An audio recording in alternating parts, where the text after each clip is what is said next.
Hello, everyone. My name is Joe McKinney with the Startup Societies Foundation. This is our podcast. Today, we are joined by Michael Strong, co-founder of the Startup Cities Institute. Michael, how are you doing today? I'm terrific. Thanks for having me on, Joe. Oh, no problem at all. I'm really excited about your work. We keep hearing about, your project, the Honduran Zedes and Elevator Cities.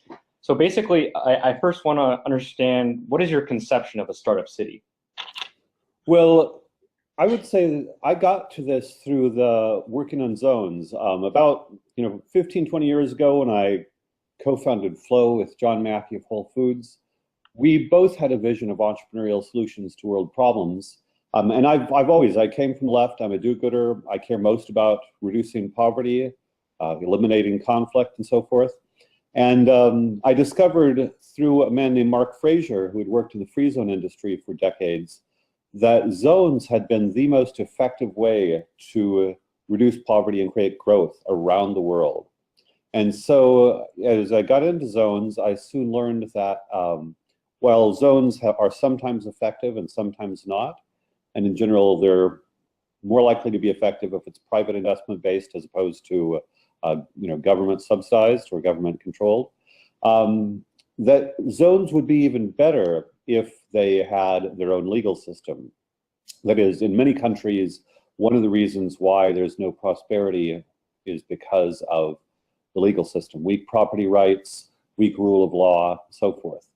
About the same time, I discovered that Dubai had created the Dubai International Financial Center, where on 110 acres of land, they had hired a retired British commercial judge to apply British common law on this 110-acre zone. So the rest of the UAE is Sharia law, but they realized to become a world-class financial center, you needed a much more finance-friendly legal system. They shopped around the world. Turns out that New York, London, Chicago, Hong Kong, Singapore, Sydney all run British common law.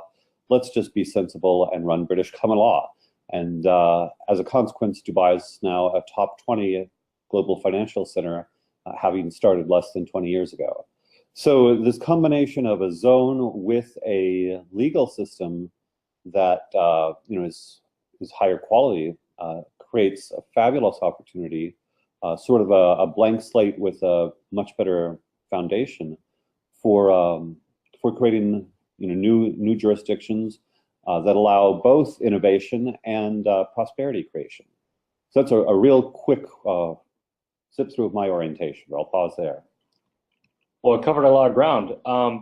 So there's a bit of a debate within the zone industry, it seems. Some people want to go to places where there's high human capital, it's relatively developed, and they believe that will move faster. And there's the other side that says that these zones or startup cities are best in undeveloped places because they have more room for relative growth. What is your perspective on that problem? Well, that's a good question. And I would say, first and foremost, it's hard enough to get a win. So when we've looked at this, we've looked at some kind of combination of desperation on the part of the governments and enlightenment on the part of the governments. That is, the governments, if a jurisdiction is already reasonably prosperous, it's unlikely to be interested in providing a significantly freer jurisdiction. I don't think we're going to get a great startup city in Denmark. On the other hand, they also need to be aware that jurisdiction is a problem. The rule of law in their country is a problem. So, I'd love to do a startup city in Detroit, and we've had various partners suggest that. The problem is, although Detroit itself is really in a bad place, the US is not desperate enough to allow for the freedoms needed to create a better jurisdiction there. Whereas a country like Honduras is very poor, very violent, and there's some really brilliant individuals within the Honduran government who realize that rule of law, property rights, and freedom are the key to prosperity. We're talking to various other countries around the world where there is some configuration similar, where they're aware they really need to do something to attract investment and talent. And they realize that creating higher quality legal system within a zone is the best way to do so. So I love that you're hitting on the point of sovereignty because I feel like a lot of people sort of ignore that and focus more on the economic aspect of the whole problem. And I'm wondering, going off of the sovereignty problem, so while more desperate governments are, you probably have more leverage over them, at the same time, they're have a higher proclivity for nefarious actions, like essentially they could nationalize the startup city whenever they want. How do you avoid that sort of problem? Well, actually, I know libertarians don't like international trade law, but it turns out that international trade law is tremendously helpful. And the whole problem of governments appropriating assets certainly still exists, in places like Venezuela, who in a sense are, outlaws vis-a-vis the international trade system. But countries that are tied into the international trade system, it turns out there are very significant sanctions. So for instance, Honduras is a member of CAFTA, the Central American Free Trade Agreement. Turns out Honduras is the world's #1 importer of cotton thread from the US. Basically, cotton thread goes down to Honduras, made into t-shirts, bops back up, and without tariffs because of CAFTA. But if we, as an American entity, sign an agreement with the Honduran government, we put a stabilization clause in there, which basically says the terms that were in place when we signed this agreement, including the Zede legislation, cannot be altered, or if altered, they must be compensated by the Honduran government. And I expect you know about Richard Epstein's, regulatory takings concept, where if the government passes a regulation and it imposes a cost, it's considered a taking, and the property owner should be compensated. Although that's controversial within the US, it turns out in international law, there are significant provisions to protect companies within the trade system from these regulatory takings. And countries have paid multi-billion-dollar settlements to corporations when countries have engaged in what we'll call regulatory takings. And so it turns out that because of CAFTA, and there are other things, the New York Treaty on Arbitration provides some of the protection, but CAFTA actually provides much better protection. If the Honduran government violates the terms on the day we sign, if we have a contract that includes the proper structure, including stabilization clause, then the Honduran government would be obliged to pay us for whatever the cost of the regulatory taking. That in and of itself. So you mentioned the Honduras projects, and we haven't heard much of them recently. Could you sort of elucidate what the progress is being made? Sure. So going back, the government of Honduras passed really fantastic legislation, this version in 2013, that allows for jurisdictions with choice of law, preferably common law, within the jurisdiction for all commercial transactions. So criminal law would stay Honduran, although we would work with the Honduran government to have a criminal law justice that we trust, we as a developing entity of one of these zones. And then also we can use commercial US criminal law procedure, which protects rights better than does civil law procedure. But basically they passed this legislation allowing for these zones with remarkable freedom with respect to commercial law. There was a committee for the adoption of best practices, and for several years they were in a bit of a standstill regarding how exactly to implement this legislation. Last fall, they finally broke the logjam and developed a procedure they're happy with for approving private developers to develop these jurisdictions. And so since last fall, they've been accepting applications for the development of these Zedes. And we're of somewhere between 3 to 5 entities that have submitted an application to develop a zone in Honduras. And there are probably more in the pipeline. The Honduran vision is to allow many different developers to develop their own Zedes. And their hope is to create massive prosperity as a consequence. Excellent. It's really good to hear that you guys are making some progress. I do know that there's some PR debacles. There's a lot of indigenous groups that are claiming neocolonialism. From a PR perspective, how do you sort of counter that view? Sure. No, it's a very complex situation. So to start with, there are definitely some serious conflicts in Honduras separate from the Zeti legislation. And so so that there is an anti-capitalist left that hates anything that has to do with, frankly, bringing prosperity to Honduras. And then there are, of course, oligarchs who are sometimes doing very bad things, who are corrupt, who are violent and so forth in Honduras. Not every wealthy, insider in Honduras is necessarily corrupt and harmful, but there are definitely some bad guys down there. And so, first thing you have to do is separate out the problems that have nothing whatsoever to do with the Zedes. A lot of people get confused with that. Second thing is we are scrupulous about clean property rights. In Honduras, elsewhere in India, there's a huge problem when they had a zone program and developers were, basically cheating people out of their land one way or another. So insofar as you can have a situation where people's property rights are violated, that's completely illegal and inappropriate. So one of the things we do are we're really clean about that. The other thing is the design of our Zede is very much focused on a ladder up for locals. My specialty is education, and one of the reasons we want to care about education from the get-go is to ensure we put in a high-quality education system for locals. One of the biggest fears in Honduras is that these Zedes would be for wealthy North Americans, and the Hondurans would be maids and gardeners, and we're emphatic about that not being the case. And then finally, there are different NGOs in Honduras. I would say, having gotten into this, there are some NGOs that actually want to help the people, and there are other NGOs that are, anti-capitalist activist organizations, and unfortunately, those shout the loudest.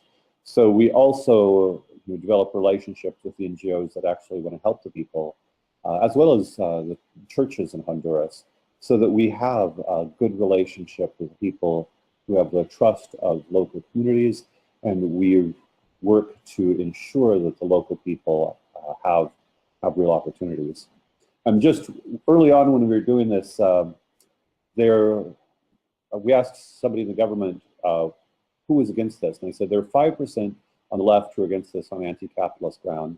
There are 5% on the right who are against this on we're losing sovereignty on this ground, and 90% in the middle who don't think it's going to happen, but if it did, they'd be delighted. So we're really focused on this 90% in the middle where, look, we create jobs, an opportunity for their children. They are so happy. Excellent. And in the case that, this goes through and there's large development, a lot of economic growth, one of the problems is scaling these cities. I know a lot of people that are trying to build these cities in sort of an exitarian mindset. They're kind of skeptical of centrally planning. However, if a city is a product, and products are centrally planned, don't you have to centrally plan the infrastructure a little bit? And if so, how do you appropriately scale that without going into that centrally planned mindset?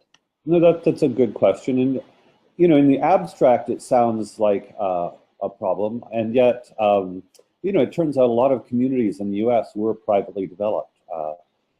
Many of those were just residential and didn't include commercial and so forth. But in terms of infrastructure that needs to be planned, depending on where you are, an airport can be a pretty important sort of thing.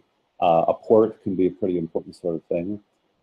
Some kind of transportation arteries between wherever your activity is taking place, the port and the airport. But beyond that, you don't need much, as it were, planning.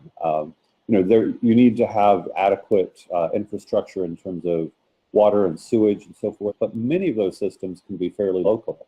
And initially, we'll start with the existing systems. So the other thing is we've always been very much start small. Basically, once you have a better jurisdiction, we can start with one building, demonstrate that you can have jobs and opportunity under a better legal regime within this one building. Then you have other land that does have the right legal structure to attract capital investment. And then initially you have, usually the existing infrastructure, and just make sure you've got things figured out for growth down the road in terms of airport, port, and transport arteries. Okay, so talking about the technology and sort of the infrastructure, have you really researched a little bit about blockchain governance, essentially having all governing services on the blockchain and maybe having a token denote governance services, and then maybe you can be able to sell that token, sort of like an ICO for a startup city? We're very enthusiastic about those. We're not developing those functionalities ourselves, but for instance, there are blockchain property rights registries that have been deployed already. And so again, often people think of, you have to launch everything all at once. With these sorts of governance services, we're very interested in looking for what's best and implement it when it's ready to go, and phasing things in one at a time, with the goal of ultimately having the optimized, government as a software service in a sense. Not everything that government does can be done as software, obviously, but the more we can use state-of-the-art, I'll call it e-government as a general term, the better. And I think that one of the ways to attract customers is by having state-of-the-art e-government services, so it's quicker, faster, easier to interact with the governing entity in every respect. So a lot of your background is in education. And in order to have an entrepreneurial mindset, especially for startup societies, you need to sort of craft your thinking. What are some things that entrepreneurs who want to get into the space, what should they study and what practices should they employ? With that, that's a good question. I would say we are looking for, there's some people that are just entrepreneurial, but they also need concrete skills. So whether it's real estate development or legal, the legal part is huge. Also creating new systems of governance in various ways. We're always looking for partners who are have real expertise in, we'll call them legacy systems, but at the same time are entrepreneurial visionaries. And I would say one of our challenges actually is that there are many, I'll say, visionaries who don't have much experience. And then there are, of course, many legacy companies with plenty of experience but no vision. So one of the things we've been piecing together over the years is a network of practitioners who really do, because just on the legal side, you have to understand CAFTA trade law, which is highly complex and technical. At the same time, you want to be able to transcend those existing constraints. So, I would say a significant part of our network development has been identifying legal experts with adequate expertise in the existing system, plus a real vision for how to use and deploy our freedom to create a more optimal jurisdiction. And I would say in every sector, you do need conventional expertise, but you also need to be visionary. And if you can combine those, I think you'll be invaluable in the coming age of startup cities. I'm really glad that you mentioned the network effect, or a network of entrepreneurs, as a necessary way to get the startup cities industry off the ground. And there's also the problem of low information. People have very little information about SEZs. What do you see as a more pressing problem? The lack of a network between these projects, or the lack of information about them? I would say the lack of information, and even more than the lack of information, I see this as a moral imperative, taking that from Joe Quirk, who did a great series on the moral imperatives of seasteading. But I see this as the most promising way to reduce poverty rapidly, and most likely to reduce probability of war. But outside of a very small circle of people, almost nobody thinks of SEZs as the path to a better future. And in order to get countries to do this, we need to mainstream it. We need to develop a mainstream consciousness that this is incredibly valuable. And I will give Paul Romer credit. Paul Romer's charter cities are not the direction I would go, but he was a high-profile, well-known person who kind of put this on the map as a way to eliminate poverty. Right now, we've got contacts in several countries in Africa who are interested in developing a new jurisdiction, but because it seems not yet mainstream, they're dragging their feet. And I think if we could get startup cities to the point where microfinance is, this movement would be on fire around the world. Absolutely. I love that you're talking about a movement, and that's precisely what we need to do. And I hope startup societies can help you in any way possible, try to popularize and mobilize these ideas. Mr. Strong, thank you so much for your time. This was a really enlightening talk. I hope you have a lovely day. Thanks, Joe. Take care. Bye-bye.